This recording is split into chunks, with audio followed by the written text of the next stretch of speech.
Welcome to the Gonzo Chronicles. I'm your host, Cyrus Alderwood, the official spokesman for Generation X. Stick around. It's going to get weird, as always.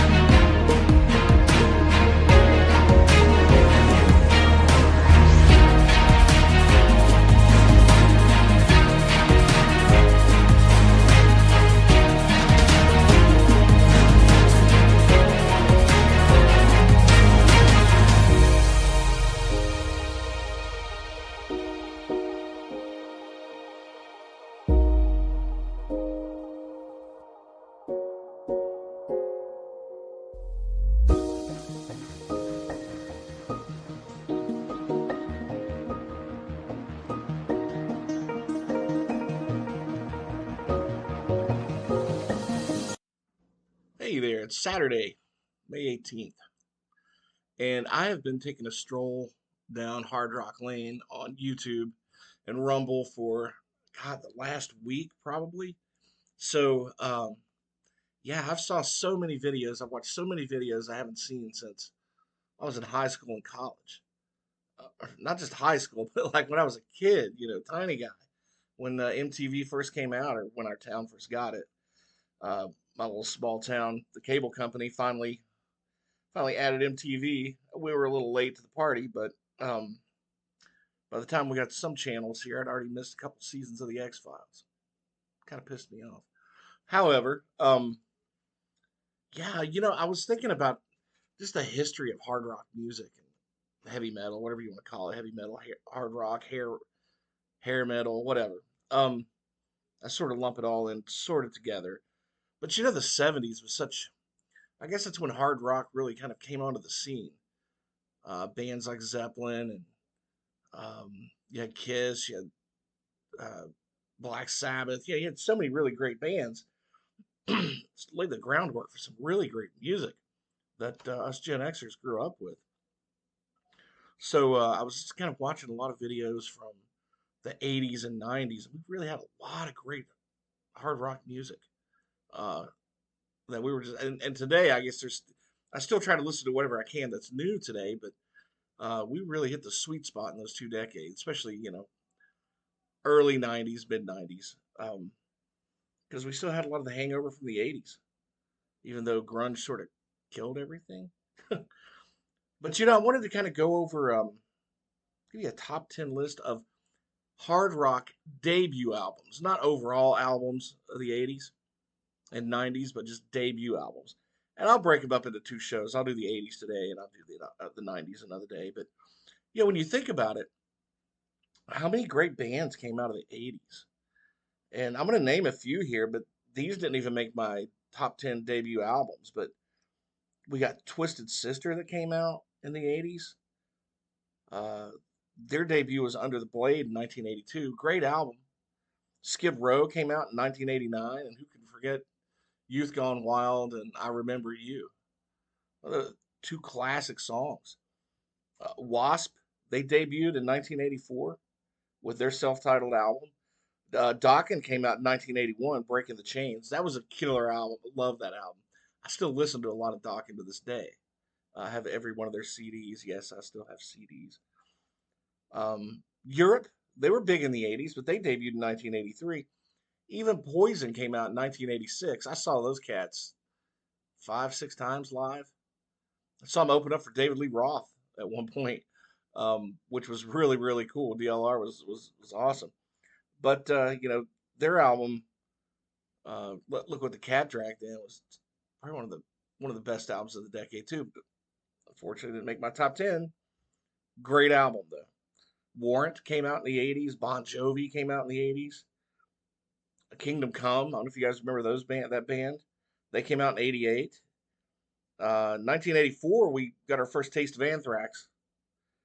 Their debut album was I think it was called Fistful of Metal. Really good stuff, man. There wasn't a clunker on that album. But there's some honorable mentions I'm going to toss out here too. I mean, other than Poison And Def Leppard, On Through the Night, that debuted in 1980. Yeah, that's how could I overlook that? But one of my favorite albums that obviously a top 20. I take this on the road to listen to a lot when I travel. Faster Pussycat's debut album. If you ever heard the New York Dolls, you like mash that crap up with some Aerosmith, and you sort of have Faster Pussycat. They were really great band. Bathroom Wall, great song on there. No Room for Emotion. Ship Rolls In. Babylon, that was pretty cool song. Um, Saigon Kick came out. I still remember their debut album, Vain. That was a really good debut. Um, and I think that came out in '88. I think, or was it '89? '88, right around there. Um, Badlands. I saw Badlands actually open up for crap somebody. Anyway, they were really good. I remember watching them. Uh, they I think Jake E. Lee was a former guitar player with Ozzy Osbourne, and that was a really great album that came out in 1989 of the song Winter's Call. Actually, the day I was going to go see them in Johnson City, before I left to go to the Freedom Hall to watch the show, I just was at my sister's place. I turned on the TV to watch Dial M TV back then, and Winter's Call debuted at #1 on their most requested list that day, which was awesome. So I was going to see the band that very night. Good stuff. I'm trying to think of who else. Dangerous Toys. That was another really good album. That came out in '89 and has a couple of my favorite songs on there. Tease and Pleasin', Scared. I love listening to that song, Scared. Reminds me of Halloween. Kicks came out in 1980 or '81. So of course, they had what later on in the decade had "Don't Close Your Eyes," a huge hit. "Blow My Fuse." I think that was their fourth album. But their first one was just called Kicks. Hanoi Rocks, if you guys remember them. They came out in 1981. Blue Murder, they came out in '89. That was another big band. Just so many really great bands and great releases during that decade. Junkyard was another one, and Babylon AD. Actually, I was just listening to them the other day. Their debut album came out in '89, and I was just listening to it the other day. Actually, has a little clip from Sam Kinison on there, believe it or not. But so as I roll through some of these bands, just kind of going down memory lane here, what are some of your favorites? I mean, who was your first hard rock concert? I'd be curious to know. Do you have some favorite shows that you saw during the '80s and '90s? Favorite bands? Drop me a list. Cyrus.alderwood@gmail.com. Or look for me over on Instagram. But I do have my top 10. And these are actually in no particular order until I get down to #1. I do have my favorite debut of the '80s. And I don't know how many people would have this album on their top 10 or #1 anyway. Maybe on the top 10. Coming in at anywhere from 2 to 10. Ozzy Osbourne, even though he was with Black Sabbath, he went on his own and in 1980 released Blizzard of Oz. Great album. Went on to release a whole string of albums. Great videos, very fun to follow. Great tours in the '80s. Um, Wrapping it all up with the Monsters of Rock, and then they went to Moscow after the wall came down, and rocked that place. That was cool. Ozzy Osbourne, Blizzard of Oz came out in 1980. Metallica's Kill 'Em All, still a great album. Came out in 1983. Say what you will about the band and some of the music in the later years, but back then, man, those guys are just raging badass. Guns N' Roses' Appetite for Destruction came out in '87. That has to be one of the top 2 or 3 albums of the entire decade. Might be on most people's list, probably #1. Um, I skipped all over all those other bands I mentioned earlier, and I tossed Dio's Holy Diver up, 1983. That's when Dio debuted his debut album, Holy Diver. Iron Maiden came out in 1980 with their debut album, Iron Maiden. And what can I say about Iron Man? I'm just a huge Maiden fan. I've never really heard anything from them that I disliked. Well, there's some that's like, it's a Maiden song. And then there's just so many good rockers. The Trooper, Run for the Hills, or Run to the Hills. Yeah, just every song that that they've done, videos they've released have just been iconic, and their concerts are just iconic. So probably one of the biggest bands in the world. Love Iron Maiden. Debuted in 1980. And if you remember a song called Silent Lucidity by Queensryche, yeah, you probably remember that one. But they were around long before that. They actually had a uh, one of my favorite albums called Operation Mindcrime. But even that wasn't their debut. They debuted in 1984 with an album called The Warning. Now, before that, they actually came out with like an EP before that. So a lot of people think that might have been their debut, but it really wasn't. They had the Queen of the Reich on there, but their debut album, this full album, was The Warning. Great stuff. Great stuff. You can still plug that into this day and listen to it and just I don't know, just rock out to that for a while. That's some good stuff. It was very different at the time because when you think of hard rock and hair metal, they were a little bit more progressive, I guess, but they had just a very different sound, and it's kind of refreshing, in the midst of, especially in the later part of the '80s when it was like a lot of hair metal, and then some came in and sounded like pop metal and kind of watered it down a little bit. But bands like Queensryche and Maiden and Metallica really kind of held that banner for hard rock, heavy metal.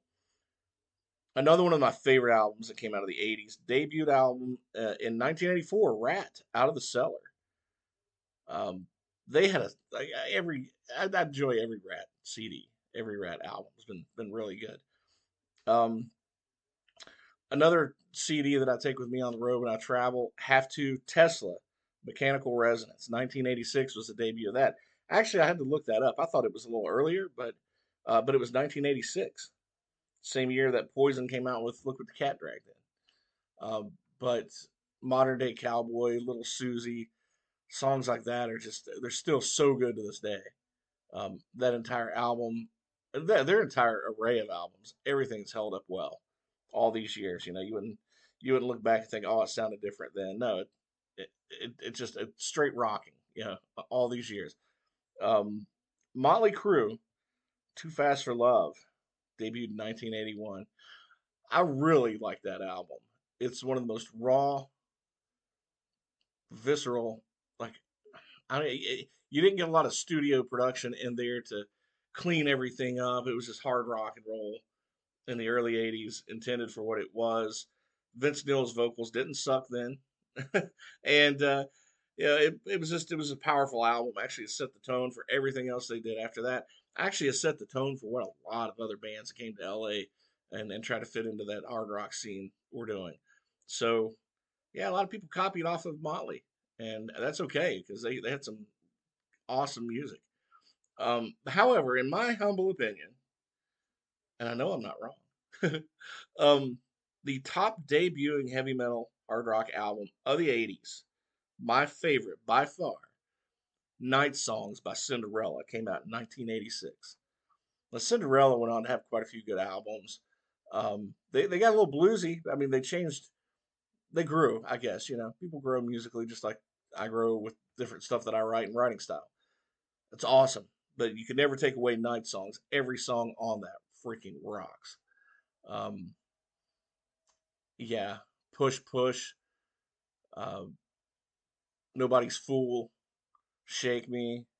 Those are some amazing tunes, and I loved seeing this band live. I always loved seeing them live. I didn't see them when they were debuting, but I saw them on their second album. Uh, I saw them twice. They were opening up for God, who I can't remember who they were opening for. And they didn't open for long because once their second song on their second album came out, they went on a headlining tour, and then I saw them headlining and loved it, man. They were great live. Every album, whether it's bluesy stuff or whether it's Tom Kiefer's solo since then, it was great. But man, everything kicked off with Night Songs, 1986, Cinderella. So if you're walking down memory lane and you feel like it, jump on YouTube, man. Enjoy some of those old videos, or Yeah, just I guess you can find one of those music choice channels or whatever. Listen to Hair Nation on your Sirius XM satellite, whatever, or on ALEXA. Awesome stuff, man. Good stuff. By the way, I think the '90s were awesome too. I'm gonna do another show where I talk about some of the best debut albums and bands of the '90s. But I think the '90s, when like music, in a way, started going off the rails, got a little weird.